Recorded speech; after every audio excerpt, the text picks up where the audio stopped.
act was not attempted for two reasons, the commander continued. First, the precise location was not known. Second, the distance was at least twice that of the earlier colonies.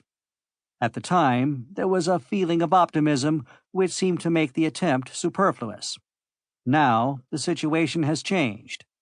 The possibility of contacting Omega Colony now assumes paramount importance. The development of which I spoke is a new application of drive principle, which has given to us a greatly improved effective velocity for space propulsion. 40 years ago, the minimum elapsed time of return travel to the presumed sector within which the Omega world should lie was about a century. Today, we have the techniques to construct a small scouting vessel capable of making the transit in just over 5 years. We cannot hold out here for a century, perhaps, but we can manage a decade. As for location, we know the initial target point toward which Omega was launched. The plan was, of course, that a precise target should be selected by the crew after approaching the star group closely enough to permit telescopic planetary resolution and study.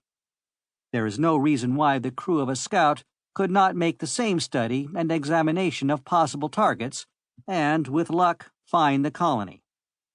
Omega was the last colonial venture undertaken by our people 2 centuries after the others. It was the best equipped and largest expedition of them all. It was not limited to one destination, little known, but had a presumably large selection of potentials from which to choose, and her planetary study facilities were extremely advanced. I have full confidence that Omega made a successful planetfall and has by now established a vigorous new society. Honorable members of the Council, I submit that all the resources of this government should be at once placed at the disposal of a task force with the assigned duty of constructing a 50,000-ton scouting vessel and conducting an exhaustive survey of a volume of space of 1,000 AUs centered on the so-called Omega Cluster. The World Secretary interrupted the babble which arose with the completion of the officer's presentation. Ladies and gentlemen, time is of the essence of our problem. Let's proceed at once to orderly interrogation. Mr. Clayle, lead off, please. The portly counselor glared at the commander. The undertaking you propose, sir, will require a massive diversion of our capacities from defense. That means losing ground at an increasing rate to the obscenity crawling over our planet.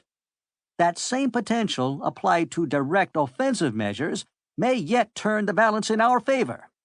Against this, the possibility of a scouting party stumbling over the remains of a colony, the location of which is almost completely problematical, and by which analogy, with all of the earlier colonial attempts, has at best managed to survive as a marginal foothold, is so fantastically remote as to be inconsiderable. The commander listened coolly, seriously. Mr. Counselor, he replied, as to our defensive measures, we have passed the point of diminishing returns. We have more knowledge now than we are capable of employing against the plague.